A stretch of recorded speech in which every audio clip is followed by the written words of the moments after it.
Alright guys, saw this car sitting in the driveway in the neighborhood. Go knock on the door and start talking to the guy. I mean, you're neighbors, you know. I introduce myself and take you around as daily driver.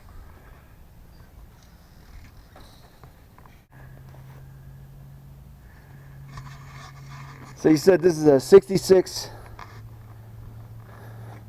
fastback, originally a 6-cylinder car, all converted over to V8.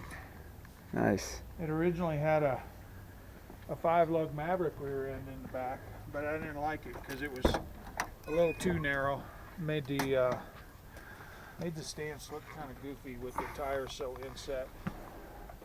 I added the air so I could drive it in the summer and the 5-speed. It had an automatic when I got it. Yeah, it's a reproduction hood. I like them. They're usually pretty straight out of the box. The fitment on it is fair. Somebody had done the conversion to a V8 already, but I rebuilt the whole front end and did the arning drop on the front to lower the A-arms an inch, so I'll get a little better handling out of it, and the stance looks a lot better. Yeah. So the front brakes, I did the Kelsey Hayes 4-piston calipers along with the dual reservoir master cylinder. Son of a... And I had to add the competition proven a Moody sticker. Since there's no V8 sticker on the 6-cylinder cars, I thought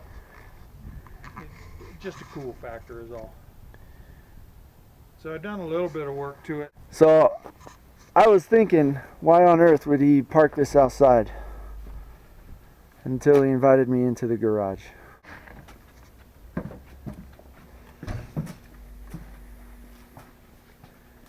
'66 fastback. That's the project I'd be willing to get rid of to help finance the red one. Yeah, I bet. It just needs a little bit of work. I've got all the suspension parts and brakes and stuff for it, so I'll start putting that together and detailing the engine compartment. I have a motor and a 4-speed for it, but it's a good buildable project. Man. Yeah. I'm lazy and hadn't put the quarter on it yet. But well, how many projects can you do at one time? Exactly. And I see this.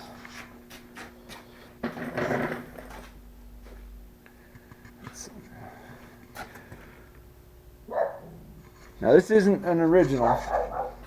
Oh, geez. Now this car started out as a big block 390 4-speed GT fastback, candy red with a parchment interior. So I decided to go Shelby clone on it. Kept the original factory colors, so it's going to be the obviously candy apple red outside, and then staying with the parchment interior. I think it'll look pretty good. It's a pretty rare option for a Shelby.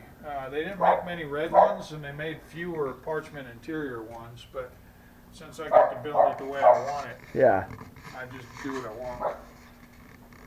So I've only had it out of body and paint for about a month, but this car was built from this is basically a resurrection. The car was pulled out of a junkyard 30 years ago, and hasn't been on the road since then, obviously.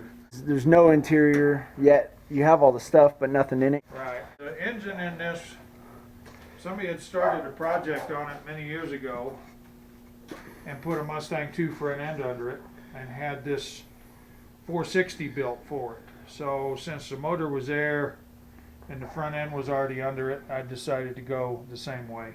So we finished the Mustang 2 front end, and then the motor's actually bored and stroked up to 525. Jeez. We stayed with a 4-speed transmission on it because I knew it would take the horsepower. Yeah. So she runs good. She's not tuned yet. She's run good enough to move it around and stuff. But it was quite a feat getting that 460 big block in there. Even without the shock towers, it was a lot of engineering to do. The wheels, I picked these were we got them from Scott Drake, but they're 16-inch all aluminum Magnum 500s. They look like they fit the car real well. I'm not a big fan of putting big wheels on classic cars, but the 16s I think look pretty good. So I'm pretty happy with all that. All right, guys. Well, this is what I found just talking to the neighbor. Thanks for watching.